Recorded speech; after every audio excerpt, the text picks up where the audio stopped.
इटावा में जातिवादी सोच की शर्मनाक तस्वीर, पिछड़ी जाति के कथावाचक के साथ हैवानियत की हदें पार की गईं। उत्तर प्रदेश के इटावा जिले से एक बेहद शर्मनाक और अमानवीय घटना सामने आई है। एक कथावाचक जो पिछड़े समाज से ताल्लुक रखते हैं को सिर्फ इसलिए प्रताड़ित किया गया क्योंकि वो कथा सुनाने का साहस कर रहे थे। धर्म के कथित ठेकेदारों ने मिलकर पहले उनकी चोटी काटी, फिर उनका सिर मुंडवाया गया और अपमान की सारी हदें तब पार कर दी गईं जब कथावाचक को महिला के पैरों में नाक रगड़ने को मजबूर किया गया। इतना ही नहीं, कथावाचक पर पेशाब तक छिड़का गया ताकि उसे शुद्ध किया जा सके।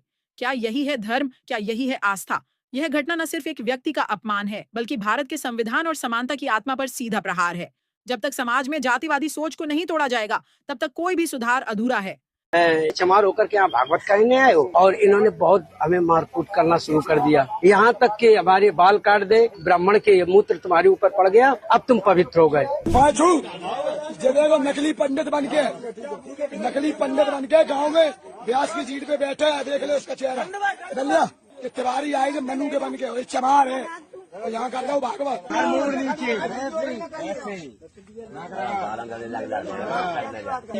ब्राह्मणन के गांव में आके तुमने मतलब जो करो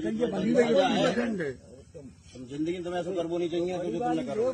मेरा नाम संत सिंह यादव है सर। वहाँ हम भागवत करने गए शाम को, तो बोले कि तुम्हें पता चलता है कि चमार हो? हमने कहा हम चमार नहीं सर, हम यादव हैं। तो बोले कि आरडी दिखाओ, तो हमने कहा आरडी तो हम लाए नहीं। हमने कहा नंबर ले लो हमारा, हमारे घर से पता लगा लो। इन्होंने नंबर लिया, हमारे बेटे से पूछा तो बेटे का नाम जैसे आरडी में हमने क्लिक किया तो उसका नाम लिख के आ गया राज यादव। इन्होंने कहा कि साले 103 देरी है यहाँ पे ब्राह्मणों के गांव में, तुम यादव होकर के चमार होकर के यहाँ भागवत कहने आए हो। और इन्होंने बहुत हमें मारकूट करना शुरू कर दिया।